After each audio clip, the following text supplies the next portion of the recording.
எல்லோருக்கும் வணக்கம் நண்பர்களே. நான் உங்கள் திவ்யா சதீஷ்குமார். எல்லோரும் எப்படி இருக்கீங்க? நல்லா இருக்கீங்களா?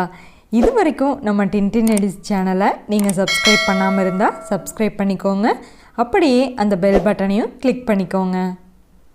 இன்றைக்கி நம்ம வீடியோ எதை பற்றினா, நம்ம வீட்டிலையே பல்பொடி எப்படி செய்கிறதுன்னு பார்க்க போகிறோங்க. ஈஸியாக நமக்கு கிடைக்கக்கூடிய இலைகள், அப்புறம் நம்ம வீட்டில் இருக்கக்கூடிய பொருட்களெல்லாம் வச்சு நம்மளே ஒரு பல்பொடி தயாரிக்க போகிறோங்க. வாங்க எப்படின்னு பார்க்கலாம். முதல்ல இந்த பல்பொடி செய்யறதுக்கு என்னென்ன இலைகளை நம்ம சேர்க்குறோன்னு பார்க்கலாம். இங்கே பாருங்கள், நான் கொய்யா இலை எடுத்திருக்கேன். கொய்யா மரத்துலேருந்து அப்படியே இலைகளை பறித்து நான் நிழல்லையே உலர்த்தி எடுத்து வச்சிட்டேங்க. அதுக்கப்புறம் நான் மா இலைகள் எடுத்திருக்கேன். மா இலைகளும் அதே மாதிரி தான் நிழலில் உலர்த்தி வச்சுருக்கேன். அது கூடவே ஒரு கட்டு புதினா இலைகளை மட்டும் கிள்ளி எடுத்துட்டு அதை நல்லா நிழலில் ட்ரை பண்ணி வச்சுருக்கேங்க. இந்த இலைகளெல்லாம் நான் நிழலில் தான் உலர்த்தி எடுத்து வச்சுருந்தேன்.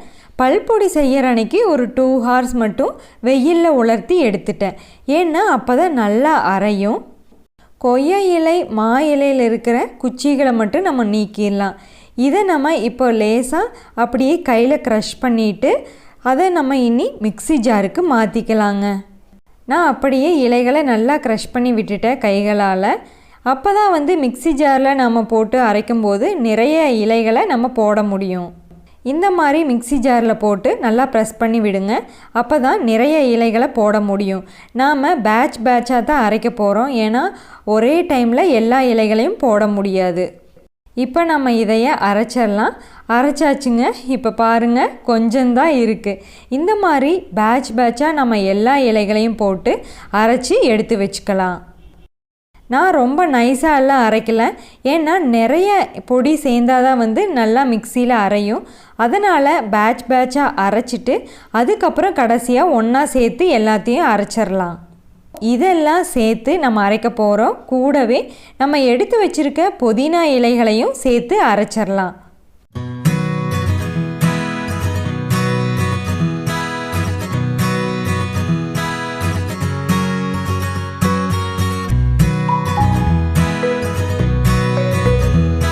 புதினா இலைகளை நாம் இப்போ சேர்த்தாச்சு.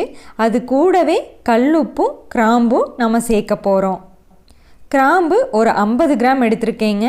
இல்லைன்னா 30 to 40 எடுத்துக்கலாம். அது கூட நான் கல்லுப்பு 2 ஸ்பூன் சேர்த்துக்கிறேன்.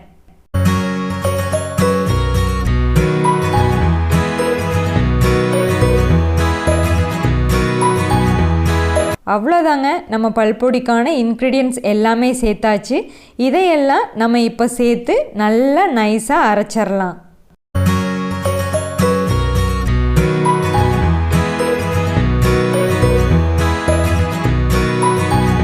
நாம் இப்போ பல்பொடி ரெடி ஆகிடுச்சான்னு பார்க்கலாங்க. வா, க்ரீனாக நல்லா பொடியாக இருக்குது, நைஸாக இருக்குது. ஆனால் அது கூடவே வெள்ளையாக திரியாக இருக்குல்ல, அது வேறு எதுவும் இல்லைங்க. அந்த கொய்யா இலை மா இலையில் நடுவில் நம்ம ஈர்க்க அந்த நரம்பு எடுக்காமல் தானே அரைச்சோம், அதுதான் இருக்குது. நம்ம வேணும்னா ஒரு சல்லடை வச்சு அதை சலித்து எடுத்துக்கலாம்.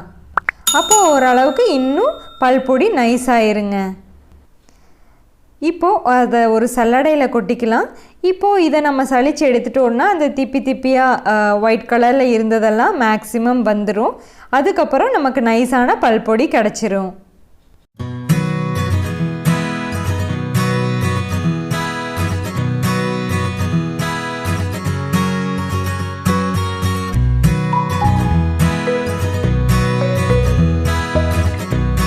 பாருங்கள், இப்போ நான் சலிச்சு எடுத்துட்டேன்.